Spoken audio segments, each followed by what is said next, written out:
So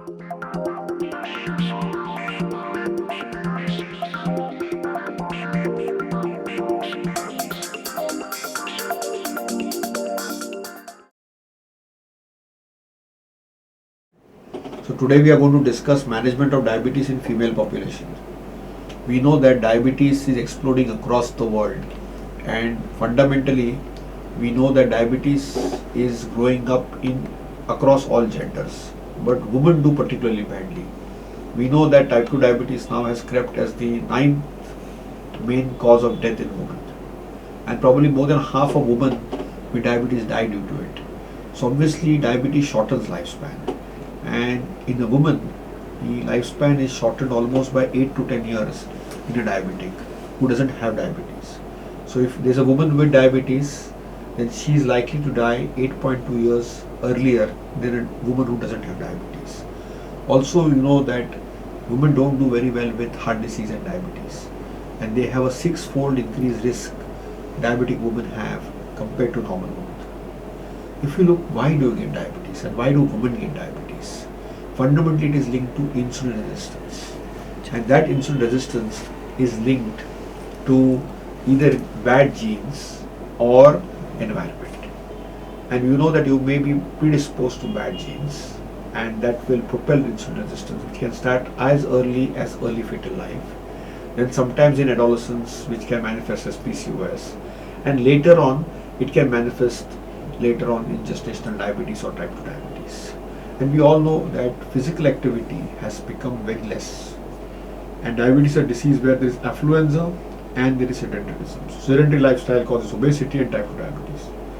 Now we know that the problem is that lifestyle is key in developing diabetes, and poor diet, lack of exercise, and a lot of stress combined together leads to obesity, and this obesity ultimately propels diabetes. Also remember, obesity makes the woman infertile, and many a times it is difficult to conceive, and then of course they don't get adequate natal care and so on and so forth, and all this really have led to an explosion of not only women with diabetes but a second peak of gestational diabetes. We know gestational diabetes is almost 1 in 10 women, almost 10%, to 2 in 10 women who get pregnant in India develop gestational diabetes. And gestational diabetes is a forerunner of type 2 diabetes in women in India. And that's something which we need to recognize as a risk factor. When it just not comes to India but whole South Asia, there's a lot of gender discrimination which starts from early childhood. And we know that we are trying to correct the gender ratio. We have a very adverse gender ratio. And many a times the woman child is often, particularly in the lower socioeconomic strata, is deprived of good nutrition and has to often do a lot of household chores. And that's something which is not a good factor, which we know and is there. Also remember that when you get type 2 diabetes in women, then there's a higher risk of developing endometrial cancer and breast cancer. And therefore we recommend that these complications can occur with diabetes in women. Also we know that obesity is linked to endometrial cancer, and we need to have appropriate lifestyle for that. The other challenge is that adolescents who get diabetes are more vulnerable to get depression. And remember that the girls who get diabetes, who are in their adolescence, are more at risk to develop depression and anxiety. Also we know that diabetes kills through the heart, and in women it is very true. In fact, women are particularly vulnerable to heart disease than men with diabetes. We also know that the blindness as well as retinopathy within women with diabetes is worse. And particularly in adolescents, it's very well documented that the adolescent girls have far more proliferative retinopathy compared to the boys with diabetes. Even kidney disease. Women are very vulnerable to end-stage renal disease, which eventually impacts cardiovascular morbidity and mortality. So when we really need to manage diabetes, we need to really create a lot of awareness. The first thing is we need to be aware that women can get diabetes at any age. The vulnerable age is one, adolescents who gain weight rapidly, then it is the pregnancy, and then later on in any time of life, particularly after 30 and 40. Now we are thin fat Indians, So obviously when we want to diagnose diabetes, we need to detect it early. And therefore it is important that we screen women anytime they get an opportunity to screen. So anytime after 20, if there is a family history of diabetes or the waist circumference of the woman is more than 90 centimeters, you should screen the woman for diabetes and check them for diabetes. It could be a simple fasting blood glucose, post-meal blood glucose or glycosylated hemoglobin. Ideally we need 2 fasting, 2 postprandial or 1 fasting, 1 postprandial. Fasting has to be more than 126, postprandial blood glucose has to be more than 200 and 3 months average sugar or glycosylated hemoglobin should be more than 6.5 for diagnostic label of diabetes. And ideally, as I said, you need at least 2 mandatory values in the glucose to call the woman a diabetic. So that is the definition of diabetes in women. Now remember one thing, that for gestational diabetes the criteria are different, and we are not going to dwell into gestational diabetes today. When you really need to manage women, first is to screen, detect and diagnose. Once you have detected somebody with diabetes, then we need to treat it. The first treatment is lifestyle. Now a pregnant woman who has diabetes, the criteria for control are tighter. What is tight control? Keep the fasting blood glucose below 90, keep the postprandial blood glucose below 120, keep the A1C below 6 or 6.5. That is the target for a pregnant woman. But for a non-pregnant woman, these tighter control targets are much lesser. For a non-pregnant woman, we try to keep the fasting blood glucose below 110 up to 120 is okay. We try to keep the postprandial blood glucose below 140 up to 160 is okay. And we try to keep the A1C below 6% up to 6.5 is okay. So those are the control targets in a woman with diabetes. The next thing which we want to do is appropriate lifestyle. First thing in appropriate lifestyle is eat less, eat right, eat on time and eat slowly. It's very important to recognize all these factors. And then of course avoid carbs, starchy foods, sweets, fried food, fast foods and dry fruits except almonds and walnuts. So those are simple tips which we need to recognize, and many a times we need to split large meals into smaller meals. So that is what is essential in the diet planning. Then you need physical activity. Now as Indians we have less muscle mass, women have lesser muscle mass and more fat mass. So they need to burn their fat. So they need to do at least 45 to 60 minutes of exercise every day. It's not 30 minutes 3 times a week. Every day, day after day, they should do exercise.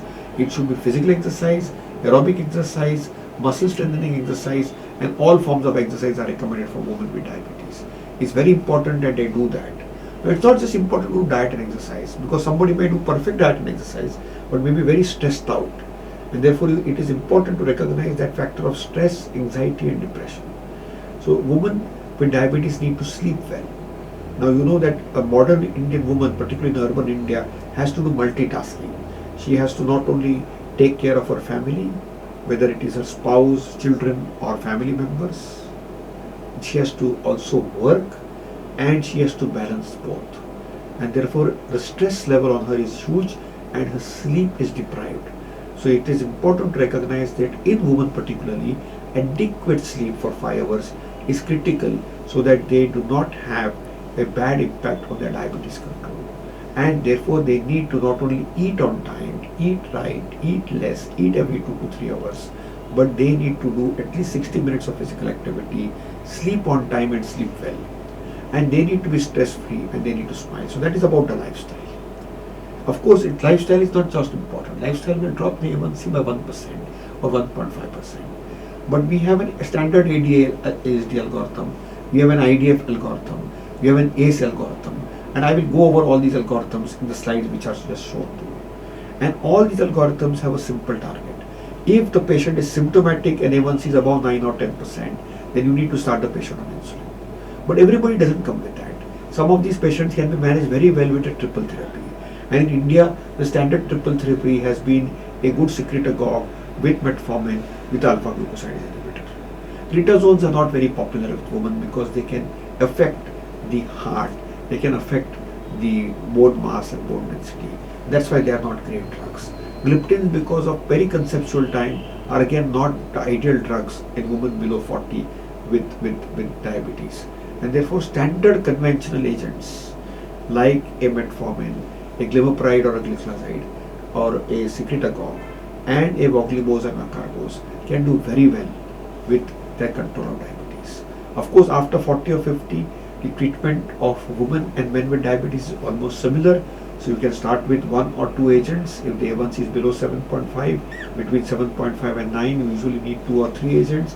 And above 9 or 10, you can easily give 3 agents, or you can give insulin. That is the standard of care with women with diabetes.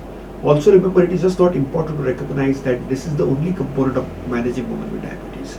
You need to ensure that their immunizations are completed. We need to ensure that they have appropriate dental health, and we also need to ensure that they get appropriate gynecological checkups done from time to time, including pap smears, breast self-examinations, sonomammography or mammography, because we know that the risk of endometrial cancer as well as uterine cancer and breast cancer goes up in women with diabetes. So it is important to screen them for the diseases. It's just not important to handle diabetes and manage glucose well with oral agents, diet, exercise, lifestyle or insulin. It's also important to recognize that we need to screen for complications and treat complications aggressively. So many of these women, we need to ensure that once they cross menopausal age, they actually neutralize their risk, which is cardioprotective. And they often may need to be on antiplatelet agent, they need to be on a statin, and their risk is just like men or maybe worse. And therefore it's important to recognize they are screened for cardiovascular complications, they need tight blood pressure control.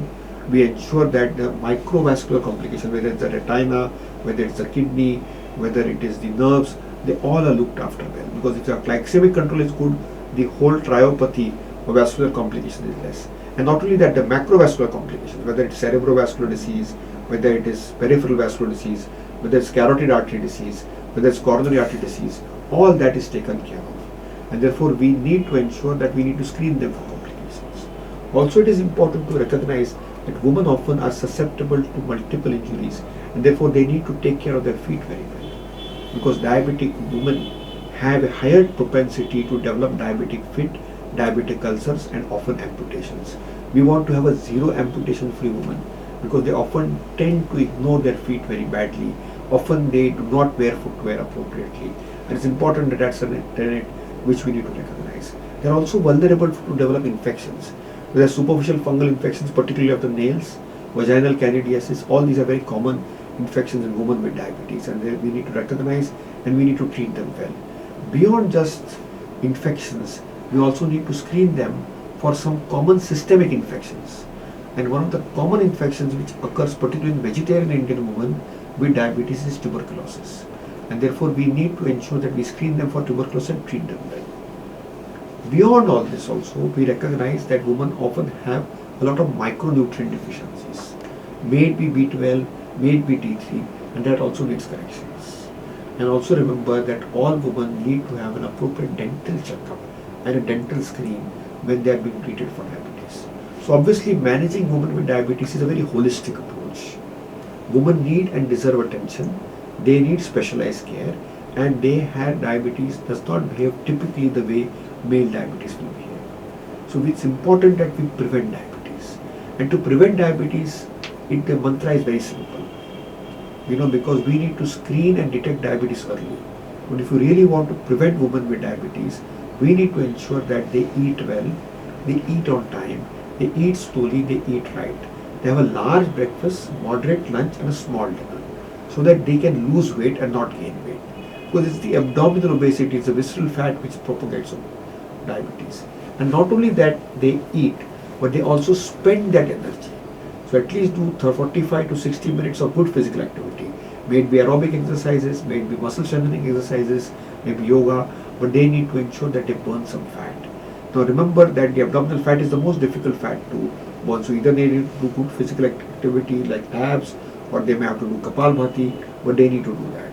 And not just diet and exercise, as I said, they need to reduce their stress. Women are more vulnerable for anxiety and depression, so they need to stay happy, they need to be vibrant, so they need to be eating on time, sleeping well, and they need to smile. So I think if you do these simple things, we can prevent diabetes in